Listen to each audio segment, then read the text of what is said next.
Bueno, vamos a empezar con el asinométrico ortogonal. Vamos a representar una pirámide de base hexagonal. ¿De acuerdo? La mejor forma de aprender es ir haciendo trazados. Eh, los datos que nos dan son las dimensiones de la base, de la directriz de la pirámide, en este caso un hexágono regular, que nos pueden dar en forma de radio o cualquier otro dato, y la altura de la pirámide, que aquí nos da un segmento h, que va a ser la altura. Como sabéis, bueno, pues isométrico, pues hay que aplicar una escala de reducción. Bueno, nosotros vamos a hacerlo con una escala de reducción, obviamente. Vamos a hacerlo en isométrico, es decir, los tres ejes tienen igual ángulo entre ellos. Vamos a hacer aquí una esquemita. Entonces vamos a dibujar el hexágono como base aquí. Para hacerlo, fijaros que en el momento que dibujemos el hexágono sobre el plano X o Y, veréis que ninguna de estas dos líneas, perdón, estas cuatro lados del hexágono van a estar paralelos a los ejes, a ninguno de los ejes. Los únicos dos lados que van a ser paralelos son estos dos. Luego entonces tendremos que buscar otras medidas para poder representar esto, que podrían ser estos dos diámetros que unen estos dos vértices y este otro, ¿de acuerdo? Que también, fijaros, esto es paralelo al eje YO y perdón, al Y y el eje X, tanto esos dos lados como estos dos lados, ¿de acuerdo? Entonces tomamos esas medidas, las aplicamos las correspondientes reducciones, hallamos el punto, el centro del hexágono, ¿veis? Este punto, por este punto trazamos un segmento paralelo al eje Z con la magnitud h reducida según el coeficiente correspondiente, en este caso el isométrico. ¿De acuerdo? Una vez que tengamos todo esto, no es que se trata de unir todos los vértices entre sí y trazar líneas vistas y ocultas. Vamos a hacerlo, que es la forma más sencilla de entenderlo. Bueno, primero dibujar los ejes isométricos, que bueno, lo hacemos con la escuadra de Cartabón. Cartabón sabéis que nos ofrece los ángulos isométricos. De hecho, en inglés al Cartabón se le llama isometric square por los ángulos que tiene. Bueno, aquí tendremos la única z, x, z, y, 0. Bien, vamos a dibujar un primer lado. Bueno, primero exactamente, vamos a dibujar la escala de reducción. Esa es la escala de reducción, el triángulo de trazas. Sabéis que, bueno, esto tiene, fijaros, 30 grados. Aquí hay 30 grados. Y para hacer el triángulo de trazas, eso lo vemos en otro vídeo, ponemos 45 grados. ¿De acuerdo? Bueno, aquí ya tendría dibujado el triángulo abatido, o sea, esta porción de aquí tendría el eje X abatido en vez de magnitud, el eje Y y aquí el eje Z, ¿vale? Vale, bueno, vamos a empezar. Vamos a dibujar la base del triángulo, o sea, la base de la pirámide donde nos parezca, no tenemos por qué dibujarla en un sitio concreto. Bueno, yo voy a hacerlo, sí, voy a hacerlo a partir del origen, por el hecho de que quede más complicado, tomo fijaros, el origen, o sea, o quedaría aquí, o sub 1, digamos, el origen abatido. Tomo, como decíamos, que vamos a dibujar aquí el hexágono. Aquí va a estar a un lado, aquí va a estar al otro. Esto va a estar en un ángulo diferente, no paralelo al eje. Bueno, pues tomo la magnitud real del lado, en vez de la magnitud, la pongo aquí. Y ahora lo que hago es trasladar la verdadera magnitud al eje, aplicando el coeficiente de reducción isométrico, pero lo hago de manera gráfica. Y aquí estaría el lado ya, ese lado, en vez de magnitud.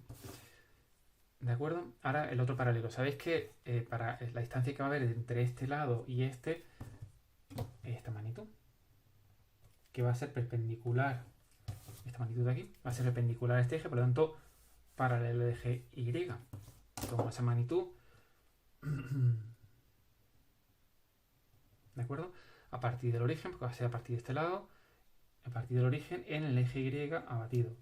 Y ahora subo esa magnitud,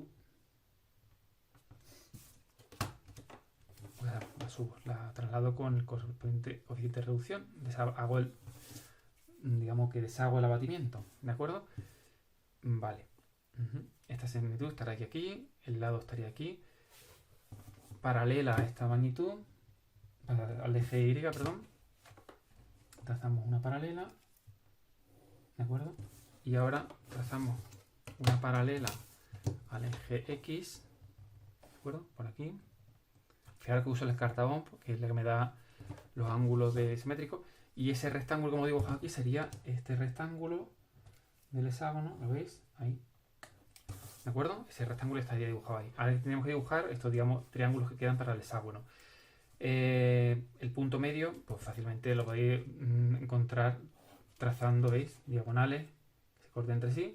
Vamos a dibujar también para que veáis. Ahí, pues hacemos lo mismo aquí. Y obtenemos de esa manera. No voy a dibujar completa las diagonales, entonces los trozos que me interesan, los segmentos para allá el punto medio. Y ahora por ese punto medio trazo una paralela al eje X. ¿Vale? Esa paralela al eje X va a ser esta de aquí. Si queréis le pongo un colorcito. Esta de aquí. ¿Vale? Y vamos a partir de un lado y otro, vamos a dibujar su verdadera magnitud. O sea, vamos a conocer, perdón, su magnitud real está en el eje X, por lo tanto, lo que hacemos es llamamos el eje X. Ahí. Deshacemos el abatimiento.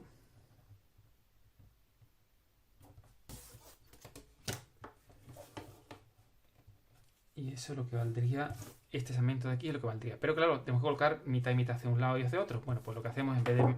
Eso es para que veáis que esa sería la magnitud que tendría que ir aquí.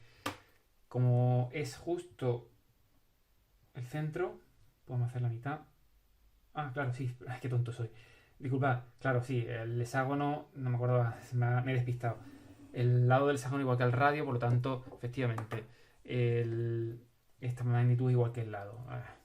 Entonces, como está reducida según el eje X, pues ahí y ahí. Como los tres ejes tienen el mismo coeficiente de reducción, no habría que hacer todo esto. Cuidado, esto lo estamos haciendo aquí para acostumbrarnos por si es dimétrico o trimétrico. ¿De acuerdo? Es decir, la magnitud reducida en cualquier dos ejes es la misma. Lo hago de esta manera para, bueno, que os entrenéis en sacar el triángulo de traza, la coeficiente de reducción de cada uno de los ejes, por si el ejercicio que tenéis que hacer no es, como en este caso, isométrico, sino dimétrico o trimétrico, ¿vale? Ya tendríamos ya dibujado el hexágono directriz de la pirámide que vamos a representar en isométrico. Bueno, ya tenemos casi todo hecho. Paralelo al eje Z, por el centro del hexágono, trazamos una recta y vamos a aplicar el coeficiente de reducción para el eje Z, que ya digo que es el mismo que es isométrico, del eje, perdón, de la altura H. El centro, el origen abatido en el eje Z. Ahí. Procedemos a trazar una paralela, una perpendicular a la charnela, que es paralela al eje X. Y ahí dibujaríamos. Vale, ahí tendríamos ya. Este sería la altura, ¿vale? Pues lo único que tengo que hacer, vamos a hacerlo de muchas formas. Podemos llevarlo un pendiente paralela a los ejes o directamente tomar la medida con el compás y hacer así. Y aquí tendríamos ya el vértice, ¿de acuerdo? De la pirámide, pues solo tenemos que unirlo con los vértices de la directriz para obtener las aristas de esa pirámide en axonométrico, en este caso en isométrico. Parte vista y oculta, bueno, pues cuando lleguéis al contorno aparente, ¿veis? Del contorno aparente, aquí ocurre lo mismo. Fijaros, ¿el contorno aparente cuál es? Pues evidentemente este de aquí que está más exterior, con este vértice. El otro sería parte vista, porque está por delante. Y aquí tendríamos una única arista oculta de la generatriz. Y tendríamos oculto esta arista de la base de la directriz y esta arista. Bueno, pues vamos a dibujarlo con trazo continuo ya.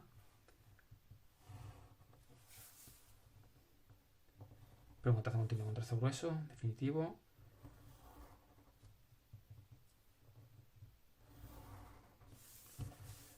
Este sería discontinuo.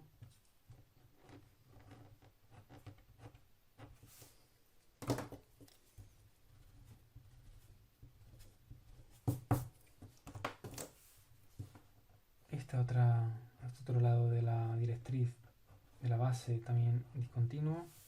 Esta arista o esta generatriz discontinuo. Y todo lo demás continuo.